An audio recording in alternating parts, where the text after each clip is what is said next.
د لوی او بخښونکي خدای په سپېڅلي نامه د واک تلویزیون درنو لیدونکو سلام او وخت مو بخیر. د دې اونۍ ځانګړې مرکه مو د میدان وردګ ولایت د پاسپورت له امیر مولوي روح الله اسامه سره ده. هیله ده چې تر پایه راسره ملتیا وکړئ. ډېره مننه کاري صاحب چې وخت مو راکړو. مننه کورمادان قدر عزتمن اوسئ. په میدان وردګ ولایت کې د پاسپورت ویشلو او ترلاسه کولو لړۍ څه ډول ده؟ الحمدلله تاسو ته بهتره معلومه ده چې دلته میدان وردګ په ولایت کې پاسپورتونه یو ورځې تر بلې ورځې پورې الحمدلله د سیستم بیخي ښه روان ده. الحمدلله پروسه مو ورته اسانه کړې بیخي.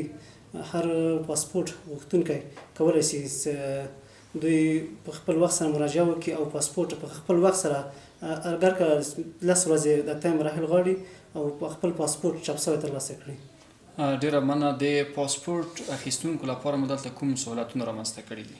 نو الحمدلله موږ هر وخت دا کوشش کوو چې د غوښتونکو لپاره موږ اسانتیا رامنځته کړو، ډېر څه رامنځته کړو.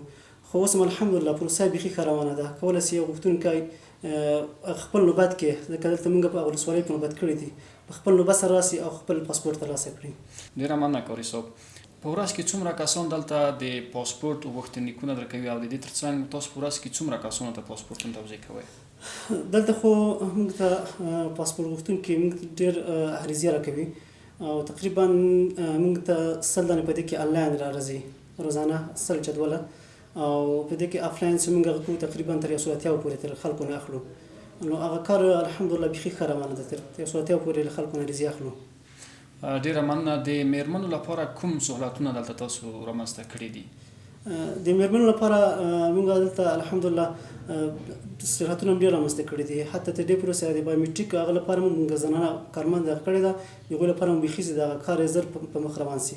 هغوی لپاره هم بیخي د بایومیټریک شعبه بیخي جدا کړې ده.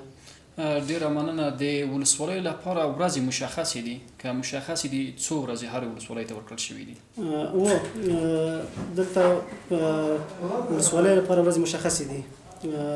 نو د هرې ولسوالۍ لپاره موږ یوه ورځ مشخص کړې ده، ځکه د موږ تاسې د ولایت تقریبا 8 ولسوالۍ راځي. نو د هرې ولایت ولسوالۍ لپاره موږ یوه ورځ مشخص کړې ده. ډېره مننه. یو کس په څومره وخت کې کولی شي دلته خپل پاسپورت ترلاسه کړي؟ یو کس کولی شي چې دلته موږ ته مراجعه وکړي، نو کولی شي په 10 ورځو کې پاسپورت ترلاسه کړي. په 10 ورځو کې کولی شي خپل چاپ شوی پاسپورت ترلاسه کړي. ډېره مننه. میدان وردګ ولایت کې د پاسپورت لپاره حضوري ثبت نام هم هیوادوال کولی شي، ډېر څنګه چې آنلاین؟ بالکل حضوري آنلاین ثبت نام هم جریان لري. یعنې آنلاین او حضوري دواړه دلته کېدلی شي؟ دواړه، آفلاین آنلاین دواړه کولی شي څنګه مراجعه وکړي، پاسپورت ترلاسه کړي. هغه هیوادوال چې هغوی ناروغان دي، د هغوی لپاره تاسو دلته کوم سهولتونه رامنځته کړي دي او د دې ترڅنګ هغه ناروغان کسان کولی شي په څو ورځو کې خپل پاسپورت ترلاسه کړي؟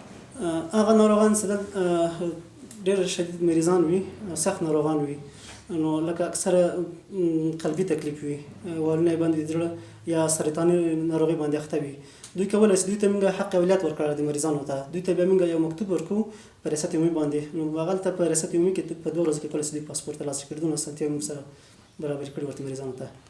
ډېره مننه کاري صاحب. تیر 1402 کال کې مو د میدان وردګ ولایت په کچه څومره پاسپورتونه ویشلي دي؟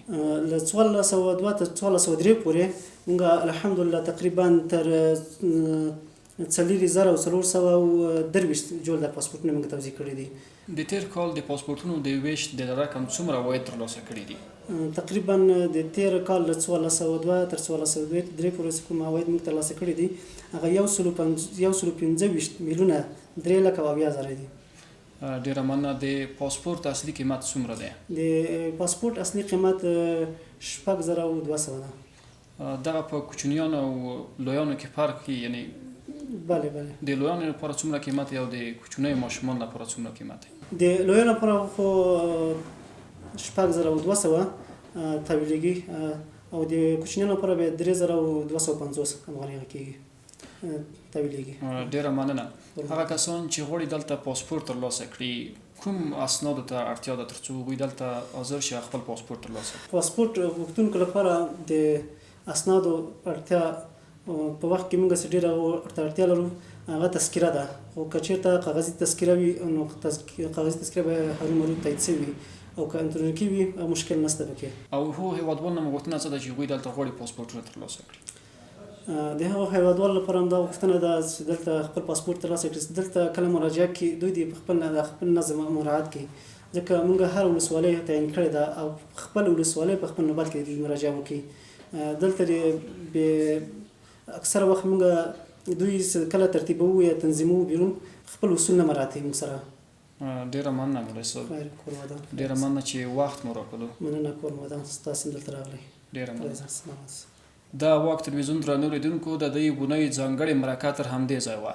تر بلې مرکې مو په پالون کې رب سپارو. ښه وخت، ښې چارې.